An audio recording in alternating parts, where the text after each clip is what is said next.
नमस्कार, श्री स्वामी समर्थ. तुमचं सर्वांचं आजच्या नवीन ब्लॉगमध्ये पुन्हा एकदा मनापासून स्वागत आहे.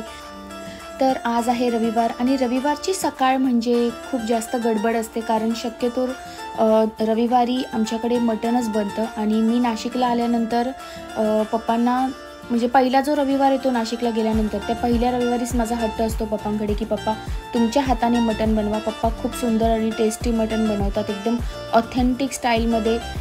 जे काळ्या मसाल्याचं जे मटण असतं ना, की एकदम काळं मटण असतं जे गावाकडेच बनतं गावठी स्टाईलने, तसं मटण मला खूप आवडतं. आणि आपल्याकडे शहरामध्ये तसं मटण शक्यतो खायला मिळत नाही. रेस्टॉरंटमध्ये वगैरे पण आपल्याला असं लालसर ग्रेव्हीवालं मटणच आपण जास्त करून खातो. तर मला जी ऑथेंटिक टेस्ट असते ना, ती मला खूप मी मिस करते. त्यामुळे मी गावाकडे गेल्यावर, नाशिकला वगैरे गेल्यावर पप्पांना तेच सांगते की पप्पा तुमच्या टाईपचं मटण बनवा, म्हणजे असं काळ्या मसाल्याचं मटण बनवा. आणि पप्पा त्यामध्ये एक्सपर्ट आहेत. तर पप्पांची रेसिपी पप्पा आता स्वतःच सांगते की ते कसं बनवतात. तर चला आपण सर्व पण बघूया की पप्पा कसं बनवतात ते.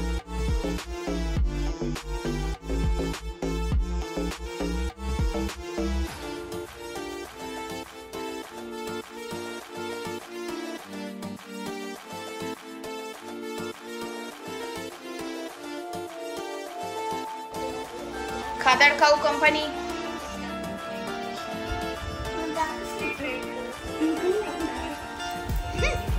काय झालं ग? काय झालं?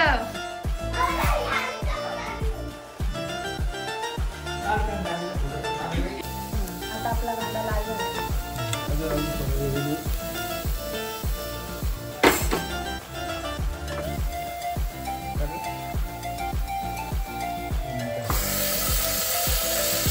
हळद आणि पेस्ट नंतर टाकायचं.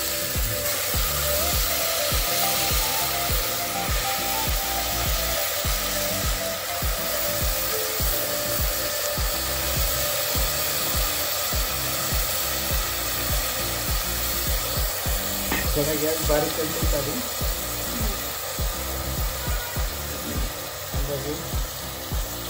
आता टेस्ट नमक,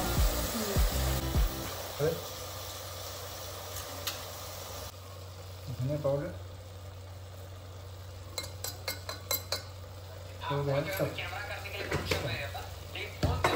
उसका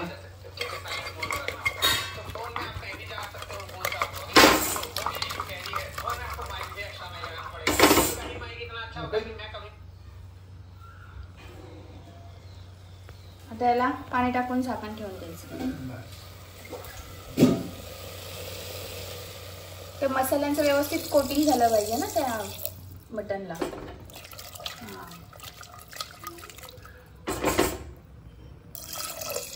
ओके. पाणी टाकताना हे पाण्याच्या आपलं मटण बुडून एवढं पाणी टाकायचं. जास्त पाणी वर आलं का त्याचा फुसफुसून त्याचा अर्क निघून जातो. ओके. तर थोडं गरम होऊ द्यायचं, मग झाकण ठेव.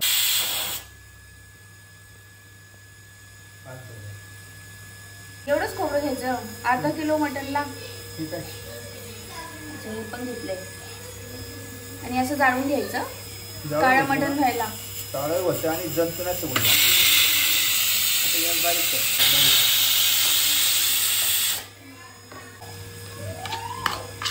आले का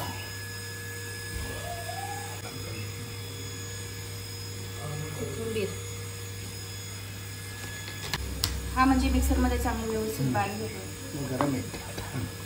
गरम असेल की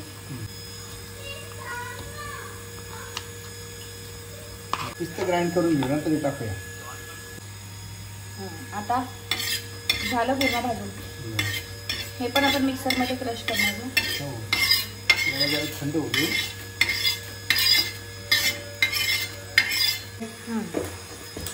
हा काळा मसाला, हा लाल मसाला. आपण मापासाठी काय करतो, आता 1 चम्मच ठेवला आहे. आता हे 1 चमचा, हे 2 चमचे लाल. मटण जास्त आपलं म्हणून थोडंसं आणि थोडं हा कलर साठी ना नाही तिखट आहे. तिखट आहे आणि हा काळा मसाला आपला नाशिकचा स्पेशल. नाशिक स्पेशल. हा मसाला तुम्हीच बनवला ना पप्पा? घरी बनवला. हा मसाला पप्पानी घरी बनवलाय. हा मस्त स्मेल येतोय मसाल्याचा. हे 3 चमचे टाकले, हा 2 चमचे टाकले. कोणता 2? काळा मसाला काळा 2 चमचे. 3 चमचे आणि हा 2 चमचे. अच्छा ठीक आहे. आता हे आपण पुन्हा मिक्सरमध्ये क्रश करणार आहोत. याला आपण थोडी टेस्ट म्हणून थोडी जिरा पावडर त्यात मिक्स करूया. थोडी जिरा जास्त पावडर नाही करायची, थोडीशी. 1 चिमूटभर टेस्टसाठी.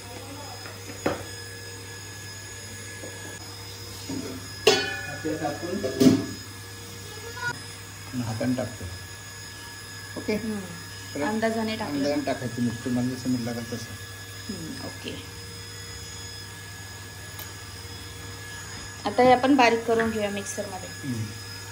ठीक आहे. जरा घट्ट आला तो मसाला रेडी आहे. आता याच्यामध्ये काय थोडंसं पुन्हा क्रश करणार तुम्ही? पुन्हा एकदा करून घ्यायचं. थोडंसं फाईन पेस्ट झाली पाहिजे, म्हणजे आपलं मटण असं छान मिळून येईल. आता आपली फायनली मटण बनण्याची प्रोसेस स्टार्ट झाली म्हणजे ही, है ना?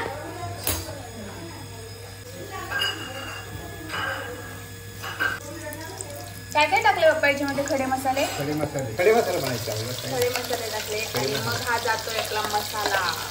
जे आपण वाटण तयार केलं होतं ते वाटण आता आपण ह्या तेलामध्ये व्यवस्थित फ्राय करून घ्यायचं. चमच्यावर पाणी टाकायचं. हा मसाला जळू नये म्हणून. जळत नाही मसाले. कारण मसाला जळाला त्याचा कडवटपणा तयार.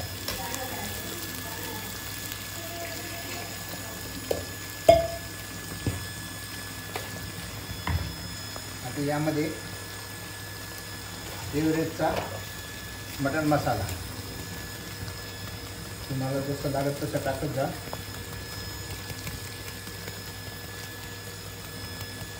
एव्हरेस्ट मसाला अंदाजे टाकायचं. जेवढी क्वांटिटी मटणाची असेल साधारण 1 टेबलस्पून ना? 1 टेबलस्पून. टेबलस्पून की टीस्पून? 1 टीस्पून. 1 चमचा एव्हरेस्टचा मटण मसाला. 1 टीस्पून, 1 छोटा चमचा भरून.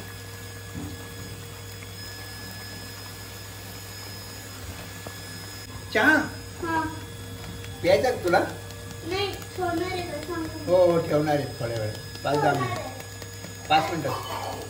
त्याचे सरासरी म्हणजे आपण जे मसाले मिक्सर मध्ये टाकले ते वेगळे. आता हे पुन्हा वरून थोडेसे टेस्टसाठी वरून थोडासा ना हा तिखट कमी असतो, कलर साठी. पण भाजीला कलर आणि टेस्ट येते पाहिजे. ओके.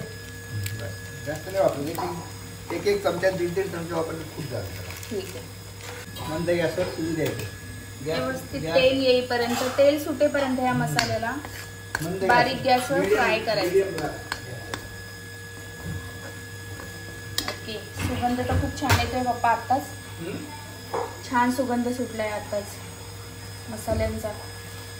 कसुरी मेथी आहे ती सरासरी एवढी घ्यायची, जास्त पण नाही घ्यायची. ती बारीक करायची हातावर चोळून.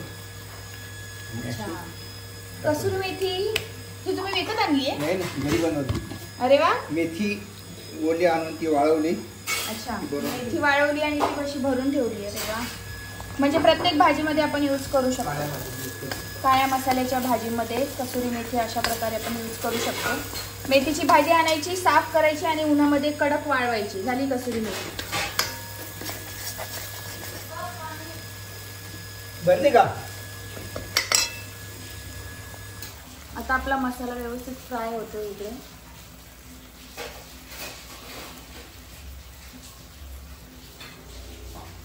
हा आपला फायनली मसाला फ्राय झालाय ना, म्हणजे भरपूर तेल सुटलंय. म्हणजे आता हा आणि थोडा कलर पण चेंज झाला याचा. भाजलं त्याच्यामध्ये आपण उकडलेलं मटण टाकतो.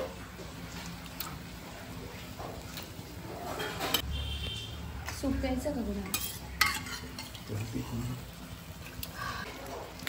शिल्पू, ए शिल्पू, कृष्ण विचार सूप पिणार आहे का? मटणात सूप देऊ म्हणा मला.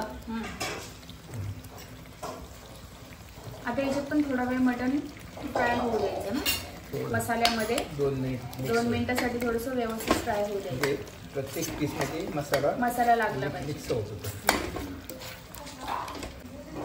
मिक्सरमध्ये जे मसाला होता उरलेला तो पण आपण अशा प्रकारे धुवून घेत आहोत भांडं आणि ते पाणी याच्यात टाकत आहोत. एकदम ऑथेंटिक स्टाईलने मटण बनतंय. नंतर हे उकडलेलं पाणी आपण यात टाकून देतो. मटणाचं जे सूप आहे ना ते टाकलं आपण याच्यात.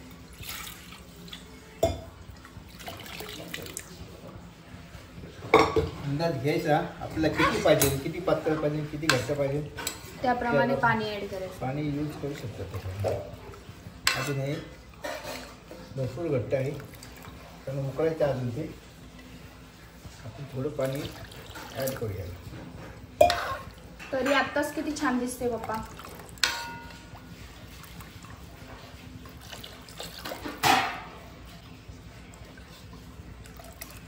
आता हे फुल गॅसवर थोडा वेळ ठेवायचं आणि मग बारीक गॅसवर.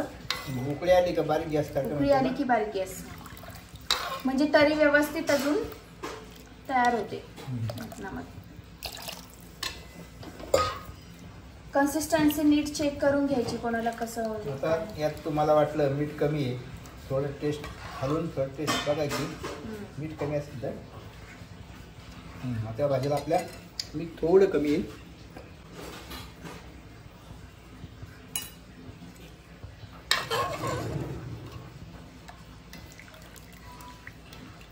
कसं काय एवढं पातळ अजून पाहिजे. नाही अजून भाजी आपली उकळते ना बारीक गॅसवर तरी सुद्धा तरी एवढी छान आलेली आहे. अजून आपली भाजी फायनल नाही आहे ना पप्पा. पण इतकी मस्त तरी आलेली आहे. थोड्या वेळात अजून भारी तरी येणार आहे. मटण आपलं रेडी आहे.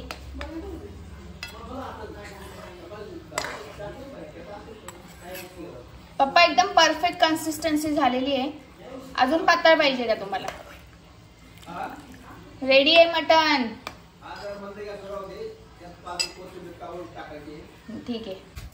तर आपली मटण थाली रेडी आहे. आता या थालीमध्ये सारा आणि मी जेवणार आहे. सारा घे खा. सारा टेस्ट करते आधी. काय टेस्ट आहे. वाव मला खूप आवडलं. अरे वा.